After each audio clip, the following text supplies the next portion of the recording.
দলগুলো, আমি বিএনপির কথাই বলি বা অন্যান্য দলগুলো, এদের কর্মীরা এখন আগের মতো মিলিট্যান্ট নয়, তাদের মধ্যে লড়াকু মনোভাবের ঘাটতি আছে। এ ব্যাপারে সবচাইতে বেশি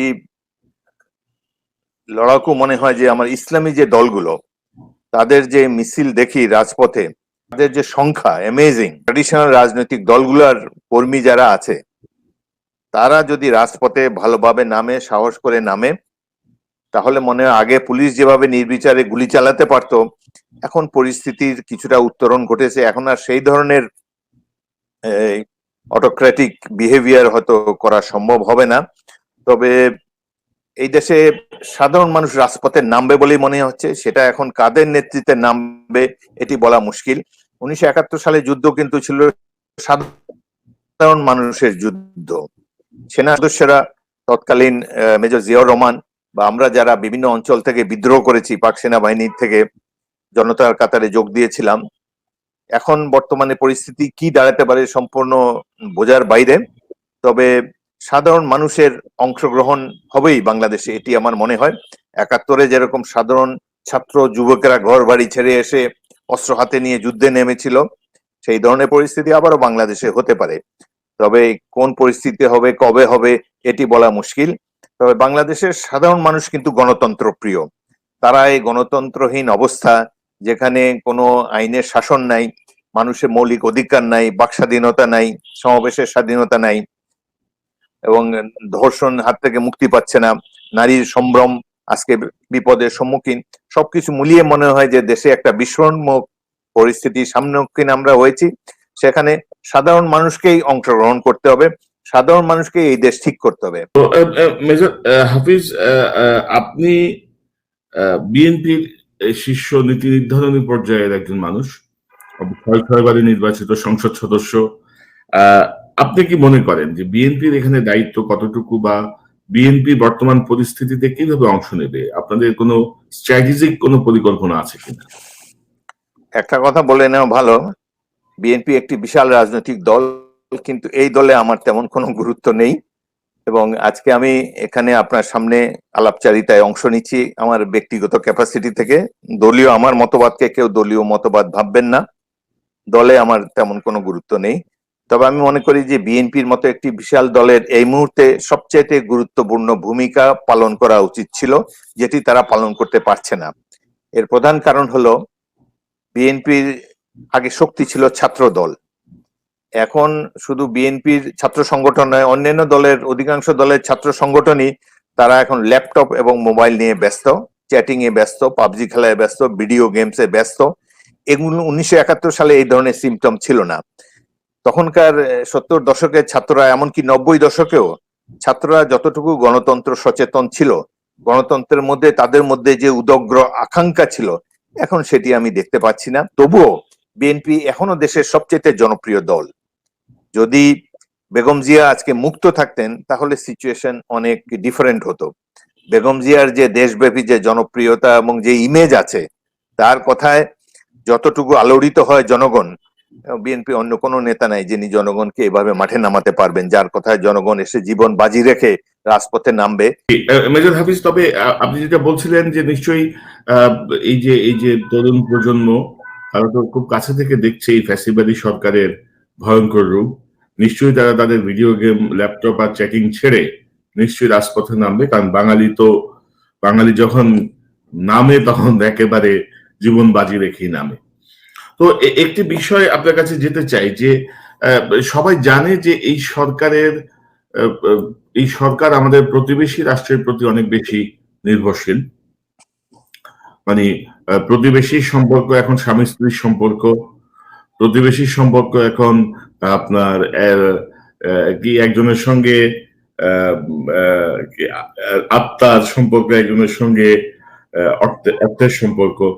তো সাম্প্রতিক সময়ে আপনি জেনারেল ইব্রাহিমের জন্মদিনের অনুষ্ঠানে আপনি বলেছিলেন যে কিয়ামত পর্যন্ত ভারতের ঋণ শোধ করতে হবে, এবং এখানে আপনি যেটি বলেছেন সেটি হচ্ছে যে 71-এর সময় প্রতিবেশী দেশ আমাদের পাশে দাঁড়িয়েছিল, আমরা অবশ্যই তাদের প্রতি কৃতজ্ঞ এবং ঋণী, কিন্তু এখন যা পরিস্থিতি তাতে মনে হয় কিয়ামত পর্যন্ত দিলেও তাদের সে ঋণ শোধ হবে না। আপনি কি একটু ব্যাখ্যা করবেন, বা এই জায়গা থেকে আমরা কিভাবে বেরোতে পারি? 1971-এ তারা আমাদেরকে সাহায্য সহযোগিতা করেছে, প্রায় 70 লক্ষ লোককে তাদের দেশে আশ্রয় দিয়েছে, এবং সেজন্য আমাদের স্বাধীনতা সংগ্রামে সাহায্য সহযোগিতা করার জন্য আমরা ভারতের প্রতি কৃতজ্ঞ, সবসময় কৃতজ্ঞ থাকব। কিন্তু সাম্প্রতিককালে তাদের মন মানসিকতা দেখে মনে হচ্ছে যে এই ঋণ তারা আমরা কবে শোধ করবো এই জন্য অপেক্ষা করে নেই, তারা তাদের পাওনাটা ছিনিয়ে নিচ্ছে এবং একটি বশংবদ সরকার বাংলাদেশে প্রতিষ্ঠা করে তারা তাদের পাওনা জোর করে আদায় করে নিচ্ছে। এবং বর্তমানে আমরা যে বন্ধুপ্রতিম দুটি দেশ, তাজউদ্দিন সাহেব যখন ভারত ছেড়ে বাংলাদেশে আসেন স্বাধীনতা লাভের পরে, তখন তাকে ডিপি ধর এয়ারপোর্টে তাকে বিদায় জানাতে এসেছিলেন, এবং ডিপি ধর প্লেনে ওঠার আগে ডিপি ধর হ্যান্ডশেক করে বলেছেন যে সি ইউ অ্যাগেন। তো জনাব তাজউদ্দিন বলেছেন yes, see you as equals. এই যে সেই ইকুয়ালিটি এখন আর নাই। দুটি সার্বভৌম দেশের মধ্যে যে সার্বভৌম যে ইকুয়াল সম্পর্ক থাকা উচিত, সম অধিকার থাকা উচিত, দুটি দেশের সমমর্যাদার ভিত্তিতে দুটি দেশের সম্পর্ক হওয়া উচিত, সেটি বাংলাদেশে নাই। বাংলাদেশ এখন একটি ক্লায়েন্ট স্টেট, বা আমরা ভারতের একটি করদ রাজ্যের মতো অবস্থায় পরিণত হয়েছি, এবং তাদের ঋণ কিয়ামত পর্যন্ত শোধ করলেও এটি শোধ হবে না। এখন বোঝা যাচ্ছে দিবালোকের মতো স্পষ্ট, 71 সালে তারা আমাদেরকে যে সাহায্য সহযোগিতা করেছিল সেটি কোনো মানবতাবাদে দীক্ষিত হয়ে নয়, একটি আমাদের প্রতি কোনো সহমর্মিতা প্রদর্শনের জন্য নয়, সেটি তাদের নিজস্ব স্বার্থে চিরশত্রু পাকিস্তানকে দুর্বল করার জন্যই তারা আমাদেরকে সেই সাহায্য সহযোগিতা করেছে। সেটি সেই মুহূর্তে আমরা বুঝতে পারিনি, তবে এখন আমরা ধীরে ধীরে ক্রমান্বয়ে বুঝে যাচ্ছি। এই জন্য পররাষ্ট্রমন্ত্রী বলেছেন আমাদের সম্পর্ক নাকি স্বামী স্ত্রীর মতো, ভারতের উন্নতি হলেই আমাদের উন্নতি হবে। তাদের বিগত দিনের কয়েকটি কার্যকলাপ, যেমন এই যে সমুদ্র সীমার ব্যাপারে ভাববেন না, দলে আমার তেমন কোনো গুরুত্ব নেই। সেনাবাহিনী সম্পর্কে সিদ্ধান্ত গ্রহণের ক্ষমতা সেনাপ্রধানেরও নাই। যতদিন পর্যন্ত বর্তমান সরকার ক্ষমতায় আছে, সেনাবাহিনী গৌরব ফিরে পাওয়ার কোনো সম্ভাবনা আমি দেখছি না। দর্শক আসসালামু আলাইকুম, শুভেচ্ছা নিন, আপনাদের সবাইকে স্বাগত জানাচ্ছি কনক সারোয়ার আজকের আলোচনায়। দর্শক, আজকে আমাদের অতিথি বিশিষ্ট রাজনীতিবিদ, বিশিষ্ট মুক্তিযোদ্ধা জনাব হাফিজ উদ্দিন আহমদ। হাফিজ ভাই, আপনাকে স্বাগত জানাচ্ছি আজকের আলোচনায়। দর্শক, আমরা যদি একটু বলি, জনাব হাফিজ উদ্দিন আহমদ বীর বিক্রম, তিনি ভোলা 3 আসন থেকে এ পর্যন্ত 6 বার জাতীয় সংসদের সদস্য নির্বাচিত হয়েছেন। তিনি বিএনপির রাজনীতির সঙ্গে যুক্ত। তিনি 2 দফায় মন্ত্রীর দায়িত্ব পালন করেছেন এবং মহান মুক্তিযুদ্ধে অসামান্য বীরত্বের জন্য তিনি বীর বিক্রম খেতাবে ভূষিত হয়েছেন। তো হাফিজ ভাই, কেমন আছেন আপনি? আপনাকে অনেকদিন পরে দেখলাম। জি ভালো, আপনাকে অনেকদিন পরে দেখে ভালো লাগছে, ধন্যবাদ। তো হাফিজ ভাই, আপনার আপনার জন্মদিন গেছে 29 October. Late happy birthday to you. Thank you. আপনার জন্য অনেক শুভকামনা, অনেক আপনি সুস্থ থাকেন, আপনি দীর্ঘায়ু লাভ করেন, এই প্রার্থনা করি। তো আমরা যদি একটু শুরু করি, এই সাম্প্রতিক সময়ে কদিন আগে আপনার একটা বক্তব্য আমাদের চোখে এসছে, এই কয়েক মাস আগে। আমি যদি একটু দেখাই যে দেশে 1971 সালের মার্চের পরিস্থিতি বিরাজ করছে, এটি আপনি বলেছেন অগাস্টে। তো এই যে মার্চের যে পরিস্থিতি বিরাজ করছে, একজন রাজনীতিবিদ হিসেবে, একজন সাবেক সেনা কর্মকর্তা হিসেবে, একজন বীর বিক্রম হিসেবে, এই মার্চের এই পরিস্থিতিতে স্বাধীনতার ঘোষণা কে করবে? আপনি ঠিকই ধরেছেন, 1971 সালের মার্চ মাসে সারা দেশের পরিস্থিতি ছিল অত্যন্ত বিস্ফোরণমুখ। সারা দেশ অর্থাৎ তৎকালীন পূর্ব পাকিস্তানে সাধারণ মানুষ অত্যন্ত বিক্ষুব্ধ ছিল। বর্তমানেও একই ধরনের পরিস্থিতি বিরাজ করছে। দেশের মানুষ বর্তমান সরকারের দুঃশাসনে অতিষ্ঠ হয়ে গিয়েছে। দেশে আইনের শাসন নাই, গণতন্ত্র নাই, জনগণ ভোট দিতে পারছে না, এবং প্রায় প্রতিদিনই নারী ধর্ষণ, শিশু ধর্ষণ, যত প্রকারের অসামাজিক কর্মকাণ্ড আছে, এসব মানুষের সমাজ দেহে বিরাট ক্ষতের সৃষ্টি করেছে। এছাড়াও রয়েছে পুলিশ বাহিনীর দ্বারা contract killing, extra judicial killing অনেকে বলে, এবং একজন অবসরপ্রাপ্ত সেনা কর্মকর্তা মেজর সিনহার হত্যাকাণ্ড সারা দেশের মানুষকে আলোড়িত করেছে। এই যে পুলিশ বাহিনী কি কাজ করে সারা দেশব্যাপী তার একটা চিত্র এই সিনহা হত্যাকাণ্ডে দেখা গিয়েছে। মানুষ মারাটা খুবই সহজ ব্যাপার, এত সহজ মানুষের মৃত্যু যে এত সহজলভ্য ব্যাপার এটি আগে এদেশের মানুষ কখনো দেখেনি। সবচাইতে বড় কথা যে 1971 সালে মানুষ যুদ্ধ করেছিল গণতন্ত্রের জন্য, মানুষ সংগ্রাম করেছে গণতন্ত্র অর্জনের জন্য। আজও মানুষ এত বছর পরেও, প্রায় 50 বছর পরেও দেশের মানুষ গণতন্ত্রে দেখা পায়নি, আইনের শাসনে দেখা পায়নি। কোনো মানুষ ঘরে বাইরে গেলে নিরাপদ নয়। এই দেশে আগে যে শুনতাম আমরা মগের মুলুক, বর্তমান বাংলাদেশ একটি মগের মুলুকে পরিণত হয়েছে। এই কারণে আমি বলেছি যে মার্চ মাসের যে পরিস্থিতি ছিল, আজকের বাংলাদেশে একই ধরনের পরিস্থিতি, জনগণ অত্যন্ত বিক্ষুব্ধ এই মুহূর্তে। তো আমরা মুক্তি পাবো কিভাবে? একজন রাজনৈতিক কর্মী হিসেবে আমার মনে হয় যে থেকে মুক্ত হওয়ার একমাত্র উপায় জনগণের কাছে। জনগণ যদি কখনো বিপুল সংখ্যায় রাজপথে নেমে আসে, তারা রাজপথে বসে থাকলেই যথেষ্ট হবে। ঢাকা শহরে যদি 2 লাখ লোক দুদিন রাজপথে বসে থাকে, কিছু করতে হবে না তাদের, সবকিছু যদি স্ট্যান্ড স্টিল করে দিতে পারে তাহলেই পরিবর্তন হবে। এবং দেশের এই ধরনের 2 লাখ লোক রাস্তায় নামলে তার সাথে আরো বহু লাখ জনগণের সাথে যোগ দেবে, কারণ জনগণের পিঠ দেওয়ালে ঠেকে গিয়েছে। গণ অভ্যুত্থানের মাধ্যমেই এই সরকার বিদায় হবে, এই ধরনের একটি ধারণা করা যেতেই পারে। এবং এছাড়া অন্য কোনোভাবে পরিবর্তন সম্ভব বলে আমার মনে হয় না। একটা জিনিস বাংলাদেশের লোক আজকে হাড়ে হাড়ে উপলব্ধি করছে যে শেখ হাসিনা যতদিন আছেন এই দেশে আর কোনো নিরপেক্ষ নির্বাচন হবে না। নির্বাচনের মাধ্যমে সরকার পরিবর্তন করা আর সম্ভব হবে না। কেবলমাত্র গণ অভ্যুত্থানের মাধ্যমেই সরকার পরিবর্তিত হতে পারে এবং দেশে গণতন্ত্র সুশাসন ফিরিয়ে আনা যেতে পারে। মানুষের মনে এক ধরনের ভীতি আছে, তো মানুষের এই ভীতি কাটানোর জন্য আপনার পরামর্শ কি? একসময় মানুষের এই ভীতি কেটে যাবে। বড় রাজনৈতিক দলগুলো, আমি বিএনপির কথাই বলি বা অন্যান্য দলগুলো, এদের কর্মীরা এখন আগের মতো মিলিট্যান্ট নয়, তাদের মধ্যে লড়াকু মনোভাবের ঘাটতি আছে।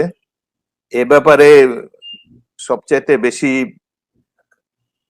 লড়াকু মনে হয় যে আমার ইসলামী যে দলগুলো, তাদের যে মিছিল দেখি রাজপথে, তাদের যে সংখ্যা অ্যামেজিং। ট্র্যাডিশনাল রাজনৈতিক দলগুলোর কর্মী যারা আছে তারা যদি রাজপথে ভালোভাবে নামে, সাহস করে নামে, তাহলে মনে হয় আগে পুলিশ যেভাবে নির্বিচারে গুলি চালাতে পারতো, এখন পরিস্থিতির কিছুটা উত্তরণ ঘটেছে। এখন আর সেই ধরনের অটোক্রেটিক বিহেভিয়ার হয়তো করা সম্ভব হবে না।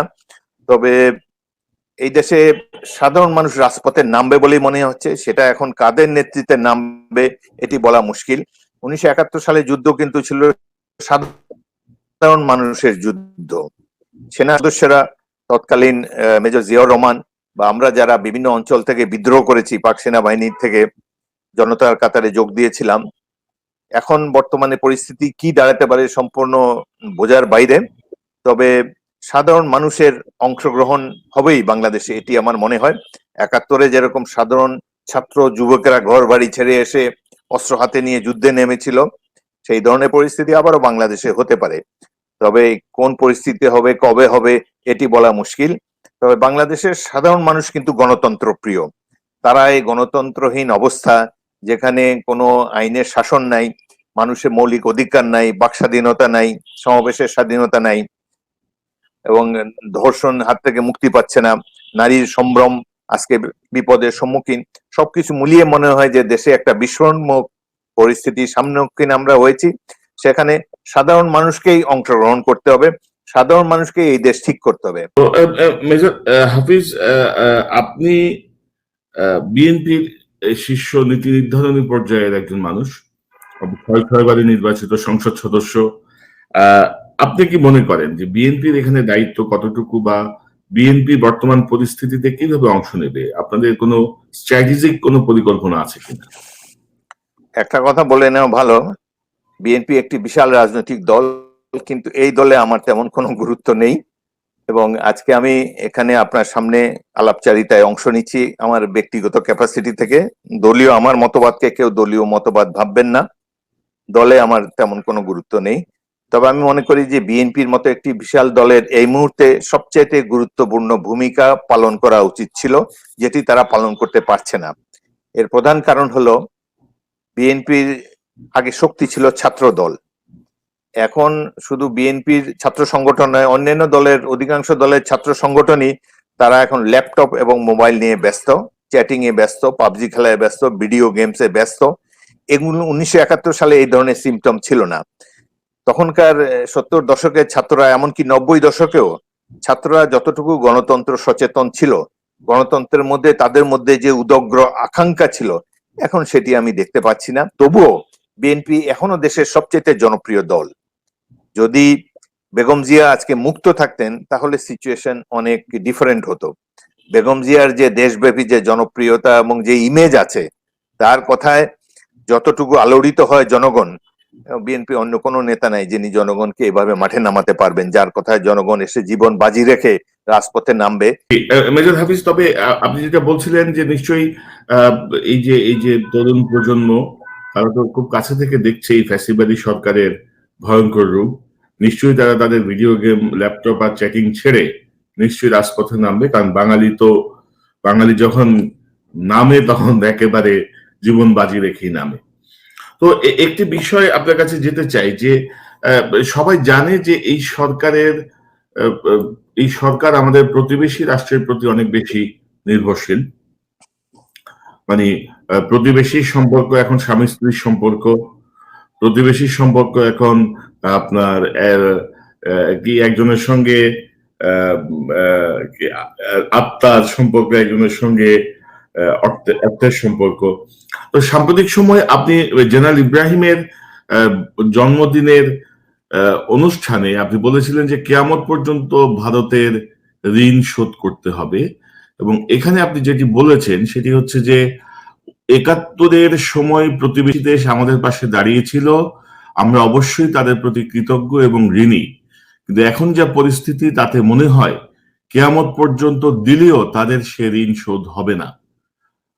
আপনি কি একটু ব্যাখ্যা করবেন, বা এই জায়গা থেকে আমরা কিভাবে বেরোতে পারি? 1971-এ তারা আমাদেরকে সাহায্য সহযোগিতা করেছে, প্রায় 70 লক্ষ লোককে তাদের দেশে আশ্রয় দিয়েছে, এবং সেজন্য আমাদের স্বাধীনতার সংগ্রামে সাহায্য সহযোগিতা করার জন্য আমরা ভারতের প্রতি কৃতজ্ঞ, সবসময় কৃতজ্ঞ থাকব।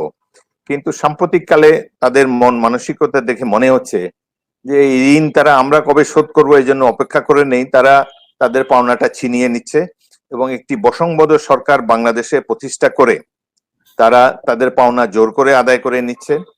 এবং বর্তমানে আমরা যে বন্ধুপ্রতিম দুটি দেশ, তাজউদ্দিন সাহেব যখন ভারত ছেড়ে বাংলাদেশে আসেন স্বাধীনতা লাভের পরে, তখন তাকে ডিপি ধর এয়ারপোর্টে তাকে বিদায় জানাতে এসেছিলেন, এবং ডিপি ধর প্লেনে ওঠার আগে ডিপি ধর হ্যান্ডশেক করে বলেছেন যে সি ইউ অ্যাগেন।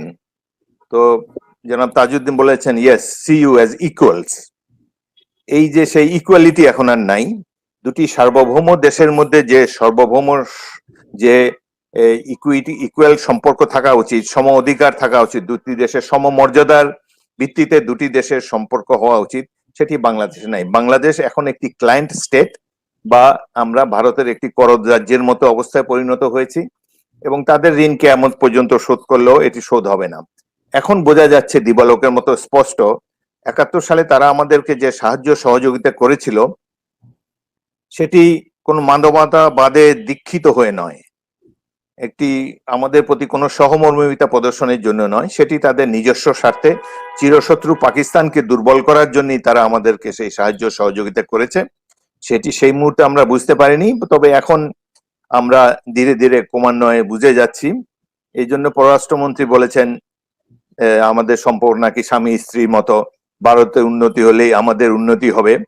তাদের বিগত দিনের কয়েকটি কার্যকলাপ, যেমন এই যে সমুদ্র সীমার ব্যাপারে বর্তমান সরকার আন্তর্জাতিক আদালতের মাধ্যমে সমুদ্র সীমার একটি ফয়সালা করেছে এই আরবিট্রেশনের মাধ্যমে, কিন্তু এই আরবিট্রেশনের জন্য দুই দেশের সম্মতি প্রয়োজন, মিয়ানমার এবং বাংলাদেশে। সেই সময় ভারত মিয়ানমারকে বলেছে আরবিট্রেশনে রাজি না হতে, যাতে করে এই সমস্যাটি সমাধান না হয়, জিয়ে রাখা যায়। আবার এখন যে রোহিঙ্গা সমস্যা বাংলাদেশের ঘাড়ের উপরে চেপে বসেছে সিন্ধুবাদের দৈত্যের মতো, সেখানে তারা মিয়ানমারকে সাপোর্ট করছে। এমনই বন্ধুত্ব, এমনই স্বামী স্ত্রী সম্পর্ক যে মনে হয় যে আমরা উপপত্নী, বৈধ স্ত্রীও নই।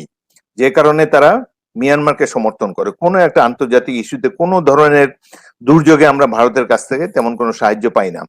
সর্বশেষ যে তিস্তা নদীর ক্ষেত্রে, তিস্তা আমরা যাতে আমাদের পানি প্রাপ্যতা বাড়তে পারে বা ওয়াটার ম্যানেজমেন্টটা যদি আধুনিক পর্যায়ে করা যায়, সেই জন্য চীন বাংলাদেশকে সাহায্য করতে আগ্রহী। এটি ভারতের গা জ্বালা ধরিয়ে দিয়েছে, বলে আমরা নাকি খয়রাত নিচ্ছি চীনের কাছ থেকে। তো আমাদের একটু উন্নতিতে বা আমাদের একটু সুবিধা হলে ভারত খুশি হবে, সেটিও এখন আর মনে হচ্ছে না। পানি সম্পদ মন্ত্রী হিসেবে আমি নিজেই ভুক্তভোগী। ভারতের সাথে 3টি যৌথ নদী কমিশনের মিটিং এ আমি বাংলাদেশ দলের নেতৃত্ব দিয়েছি।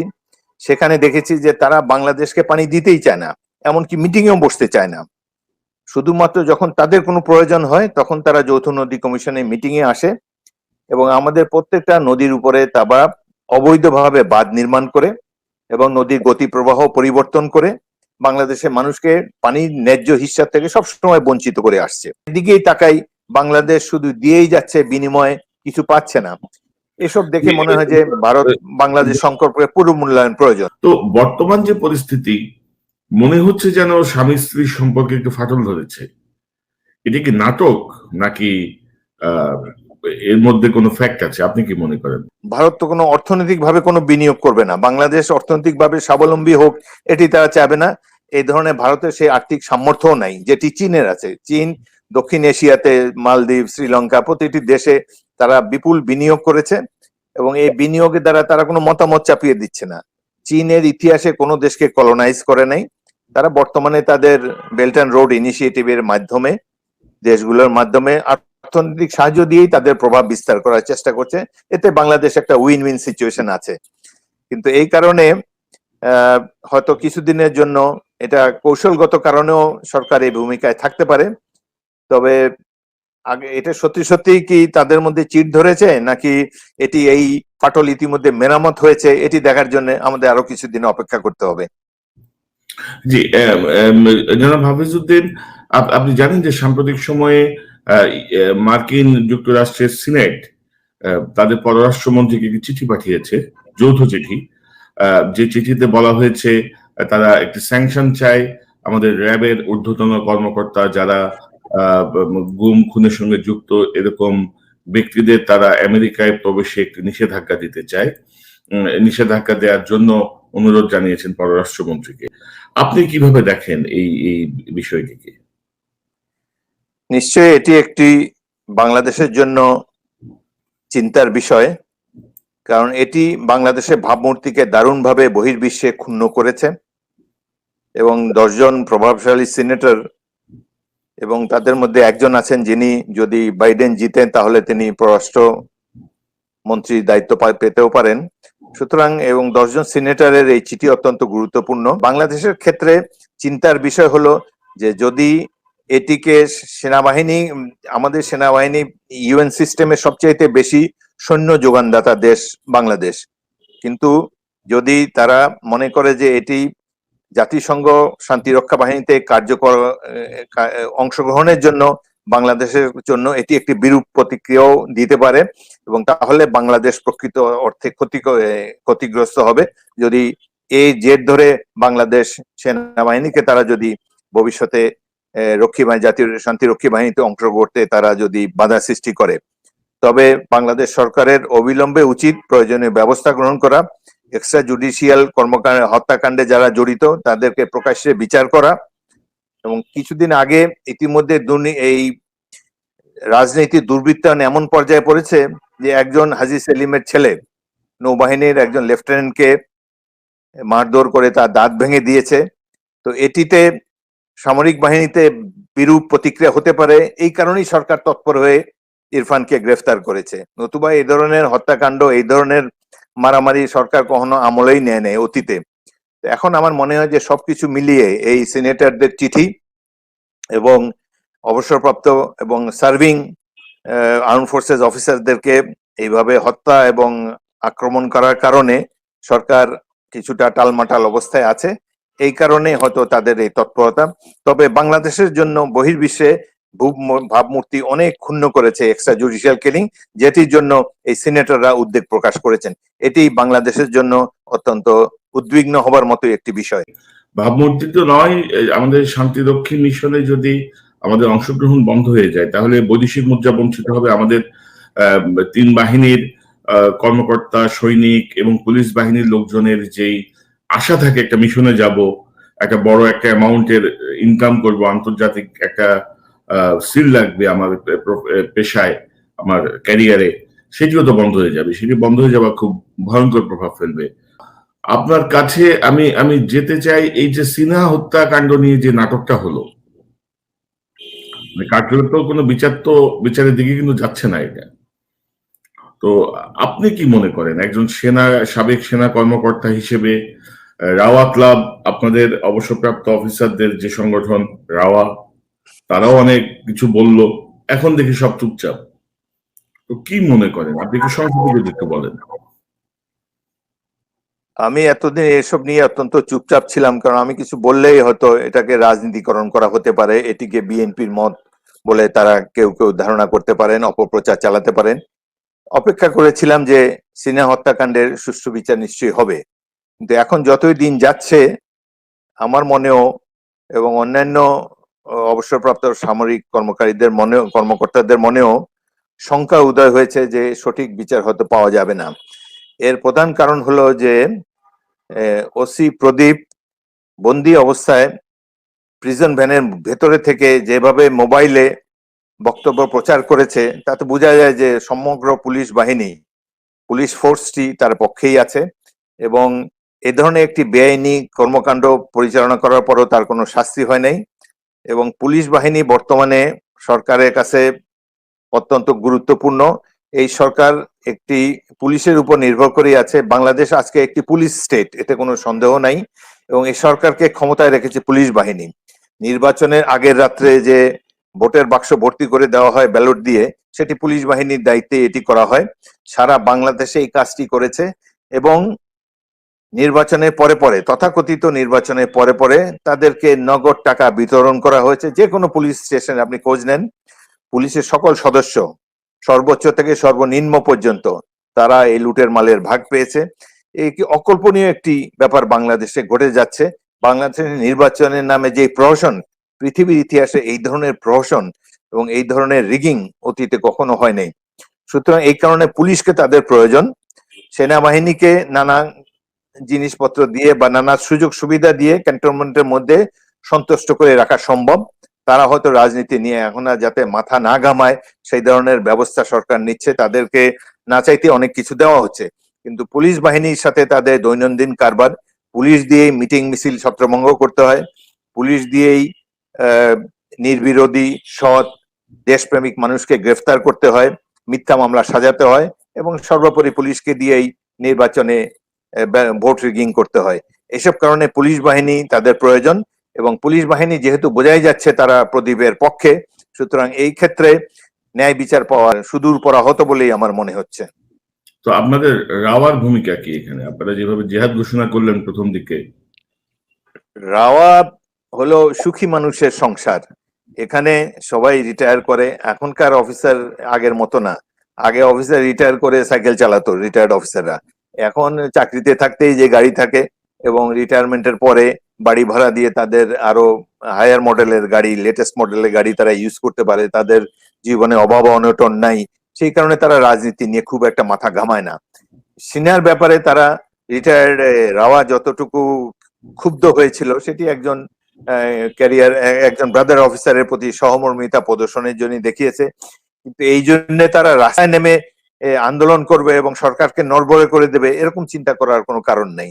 সুখী মানুষের সংসারে তারা এত সহজে বিক্ষুব্ধ হয় না। তবে সবার মনে, প্রত্যেকটি অবসরপ্রাপ্ত অফিসারের মনে গভীর ক্ষতের সৃষ্টি করেছে এই হত্যাকাণ্ড। বিশেষ করে সিনহার মা এবং বোন যেভাবে অশ্রুপাত করেছে টেলিভিশনের সামনে, এতে যে কোনো মানুষ অশ্রুসিক্ত হবে।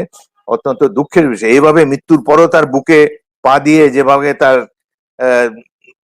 মৃত্যু ত্বরান্বিত করা হয়েছে বা তার মৃতদেহের প্রতি অসম্মান করা হয়েছে, এটি যে কোনো মানুষ, সামরিক বাহিনী কর্মকর্তা হোক বা না হোক, যে কোনো মানুষকে ব্যথিত করেছে। তবে এটি বাংলাদেশের নিত্যদিনের ঘটনা। বাংলাদেশের মানুষ এইসব দুর্ঘটনায়, এইসব অপকর্ম দেখে দেখে দেখে দেখে অভ্যস্ত হয়ে গিয়েছে। তবে আমি মনে করি যে এই এই এই ঘটনাটির একটা সুদূর প্রসারী এফেক্ট আজ হোক কাল হোক হবে। জি, জনাব হাফিজউদ্দিন, এই যে আমরা যেটা দেখছি যে সেনাবাহিনীর যে সুপ্রিমেসির জায়গাটা ছিল, আমাদের দেশ রক্ষা বাহিনী, আমাদের দেশপ্রেমিক সেনাবাহিনী সর্বোচ্চ মর্যাদার যে জায়গাটা ছিল, আমরা দেখছি এখন পুলিশ অবসরপ্রাপ্ত অফিসারকে গুলি করে মেরে ফেলছে, সার্ভিং অফিসারকে ঘুষি মেরে দাঁত ফেলে দিচ্ছে রাজনৈতিক নেতা। পুলিশ সাম্প্রতিক সময়ে সিনহা হত্যাকাণ্ডের পরেও কিন্তু একজন সার্ভিং অফিসারকে কিন্তু অ্যাসল্ট করেছিল সাভারে, যতটুকু আমার মনে পড়ে। তো এই অবস্থা কেন হলো? সেনাবাহিনীর যেই যে বিষয়টি, সে বিষয়টি এভাবে মেলাইন হলো কিভাবে? এভাবে তারা এভাবে দুর্বল হয়ে গেল কেন? কি মনে করেন আপনি? এটা হলো সেনাবাহিনীর উপরের স্তরে যারা রয়েছেন তারা এখন তাদের পেশাগত দক্ষতার কারণে এই পজিশনে যান নাই। আগে সেনাবাহিনীর জেনারেল হলে তাকে পেশাগতভাবে দক্ষ হতে হতো। তার পেশাগত দক্ষতা সেনাবাহিনীতে সবার কাছে সর্বজন বিদিত ছিল এবং অনেক পরীক্ষা এবং অনেক পেশাগত উৎকর্ষের পরই তাকে একটা ঈপ্সিত লক্ষ্যে যাওয়া যেত।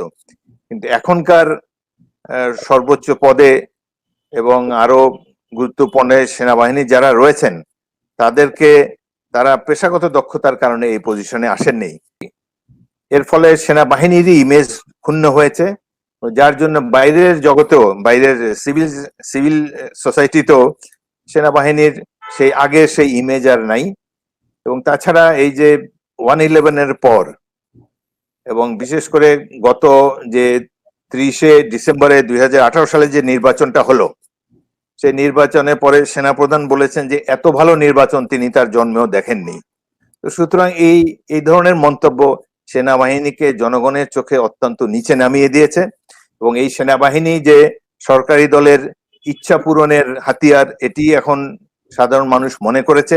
বিশেষ করে উপরের লেভেলে তারা তাদের দলীয় কানেকশন এবং অন্যান্য কানেকশনের কারণে অযোগ্য হওয়া সত্ত্বেও প্রমোশন পেয়ে থাকে। এইসব কারণে সেনাবাহিনী তার আগের চরিত্র হারিয়ে ফেলেছে এবং জনগণের কাছে যে গুরুত্ব তাদের ছিল, সেনাবাহিনীর প্রতি যে মানুষের শ্রদ্ধার ভাবটি ছিল, সেটি কিছু কিছু সেনা কর্মকর্তার, উপরস্থ সেনা কর্মকর্তাদের কিছু কিছু কর্মকাণ্ডের ফলে মানুষ কিছুটা হতাশ হয়েছে। যেই কারণেই আজকে এত সহজে পুলিশের কর্মকর্তারা অবসরপ্রাপ্ত সেনা অফিসারকে হত্যা করতেও দ্বিধা করে না। এটি হলো মূল কারণ যে সেনাবাহিনীতে পেশাগত দক্ষতার অভাব ক্রমাগত পরিলক্ষিত হচ্ছে এবং দক্ষতা ছাড়া অন্যান্য কারণে, রাজনৈতিক কারণে প্রমোশন দেওয়া হয়। এইসব কারণে সেনাবাহিনীর উপর থেকে মানুষের আস্থা অনেকটাই কমে গিয়েছে। তো জনাব হাফিজউদ্দিন, আপনি কি দেখেছেন? আপনি নিশ্চয়ই দেখেছেন, সাম্প্রতিক সময় আমারই চ্যানেল থেকেই সেনা প্রধানের দুটি ফোনালাপের টেপ প্রকাশিত হয়েছে, আপনি আশা করি দেখেছেন। তো কি মনে করেন এই যে ফোনালাপের বিষয়বস্তু বা যেভাবে এসছে এবং সরকারের প্রতিক্রিয়া বা সার্বিকভাবে আপনার বিশ্লেষণ কি? এটি শুনে আমিও অবাক হয়েছি যে সেনাপ্রধান নিজেই স্বীকার করেছেন যে এই যে গুম, হত্যাকাণ্ড ইত্যাদির সাথে সরকারের উচ্চ মহল জড়িত, এটি তিনি স্বীকার করেছেন। এবং যেসব অফিসার এভাবে ক্রমাগত হত্যা করে যাচ্ছে তাদেরকে তিনি পরিবর্তন করতে চেয়েছিলেন, সেনাবাহিনী থেকে বের করে দিতে চেয়েছিলেন, তার সেই ক্ষমতাও নাই।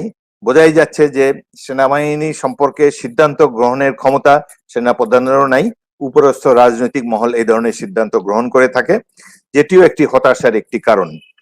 এবং একটি সামরিক বাহিনী এই ধরনের অপকর্মে অংশগ্রহণ করবে, এসব তো অকল্পনীয়। আমরা পাকিস্তান সেনাবাহিনীতেও ছিলাম, বাংলাদেশ সেনাবাহিনী আমরাই গড়েছি। 1971-এ 25 জন বিদ্রোহী সেনা কর্মকর্তা পাকিস্তানি বাহিনী থেকে বিদ্রোহ করে মুক্তি বাহিনী গড়ে তোলেন এবং মুক্তিযুদ্ধ আমরাই অর্গানাইজ করে থাকি। সেজন্য অনেক গর্ব আমাদের মনে আছে। এই সেনাবাহিনী যে বর্তমানে এই পরিস্থিতিতে গিয়েছে, যেটি ছিল জনগণের বাহিনী, পিপলস আর্মি, যারা গণগণের পক্ষে, জনগণের আদর্শ বাস্তবায়নের জন্য, জনগণের আকাঙ্ক্ষা বাস্তবায়নের জন্য জীবন বিপন্ন করে যুদ্ধ করেছে, একটি স্বাধীন দেশ সৃষ্টি করেছে, সেই সেনাবাহিনী বর্তমানে নিরীহ মানুষ মারছে, এটি দেখে অত্যন্ত দুঃখ লাগে। এবং এত অপকর্মের সেনাবাহিনী, এটি আমরা কখনো কল্পনাও করতে পারিনি। এবং সব ক্ষেত্রে বাংলাদেশের সমাজ জীবনের প্রতিটি অঙ্গনে ব্যাপক দুর্বৃত্তায়ন হয়েছে। সেনাবাহিনীতেও যে এই ধরনের দুর্বৃত্তায়ন হতে পারে এটি আমরা কখনো কল্পনা করিনি, এবং এটি দেখে আমি অত্যন্ত মর্মাহত। সেনাপ্রধানের তার বন্ধু কর্নেল শহীদের সঙ্গে যে বক্তব্য, তাতে তাকে খুব অসহায় মনে হচ্ছিল। তো আপনি কি মনে করেন, কিভাবে সেনাবাহিনী তার এই গৌরব ফিরে পাবে, এই যে বর্তমান যে অবস্থায় পড়েছে? সেনাবাহিনী যতদিন পর্যন্ত বর্তমান সরকার ক্ষমতায় আছে, সেনাবাহিনী গৌরব ফিরে পাওয়ার কোনো সম্ভাবনা আমি দেখছি না। যদি যে কোনো কারণে, অলৌকিক কারণে, কিংবা ভোটের মাধ্যমে, কিংবা গণ অভ্যুত্থানের মাধ্যমে যদি বর্তমান সরকার পরিবর্তন হয়, পরের যে সরকারটি এসে যদি সেনাবাহিনীতে আবার প্রফেশনালিজম বা পেশাগত দক্ষতার মূল্যায়ন করেন, তাহলে এই অবস্থার পরিবর্তন হতে পারে। বেছে বেছে বিশেষ করে সেনাবাহিনীর যে সেনাপ্রধান এবং শীর্ষস্থানীয় জেনারেলরা, তারা পেশাগতভাবে দক্ষ হবেন এবং তাদের সৈনিকদের নর্মাল লয়্যালটি তাদের প্রতি থাকবে, এবং পেশাগত দক্ষতার জন্য তারা সকলের কাছ থেকে সম্মান পাবেন সেনাবাহিনীতে এবং বাইরে। এই ধরনের পরিবেশ সৃষ্টি করতে পারলে তবেই কেবলমাত্র এই পরিস্থিতি থেকে উত্তরণ ঘটা সম্ভব। বর্তমান সরকারের আমলে এটি সম্ভব হবে না, কারণ তারা এত অপকর্ম ইতিমধ্যে করে ফেলেছে। সেনাবাহিনী এবং পুলিশকে তারা নিয়ন্ত্রণে রেখে তাদের এই সিন্ধবাদের দৈত্যের মতো জনগণের ঘাড়ে চেপে তারা ক্রমাগত এইসব অপকর্ম চালিয়ে যেতে হবে। একটি সুষ্ঠু নির্বাচন দেওয়া তাদের জন্য আত্মহত্যা করার সামিল হবে, কারণ বাংলাদেশের ইতিহাসে কোনো সরকার এত অজনপ্রিয় কখনো হয়নি এবং এত অপকর্মও কেউ করেনি। শুধুমাত্র একজন হাজী সেলিমকে আপনারা দেখেছেন, এরকম শত শত হাজী সেলিম বাংলাদেশের সমাজ দেহে বিদ্যমান, এবং এদের সম্পর্কে এই যে ক্যাসিনোতে যারা জড়িত, তারপরে এই যে একটা মহিলা দেখেন, পাপিয়া নাকি নাম, একজন মহিলার তার ভাবভঙ্গি দেখেন, মহারানী ভিক্টোরিয়ার মতো হাতের লাঠি নিয়ে বসে আছে, কাকে কখন কি করে কি বলে, এবং এরা হলো সরকারি দলের অঙ্গ সংগঠনের নেতা। সুতরাং বাংলাদেশে এমনই দুর্বৃত্তায়ন হয়েছে, এটি দেখে আমরা অত্যন্ত দুঃখিত, এবং একমাত্র জনগণ যদি রাজপথে নামেন তাহলে এই অবস্থার থেকে মুক্তি পাওয়া সম্ভব।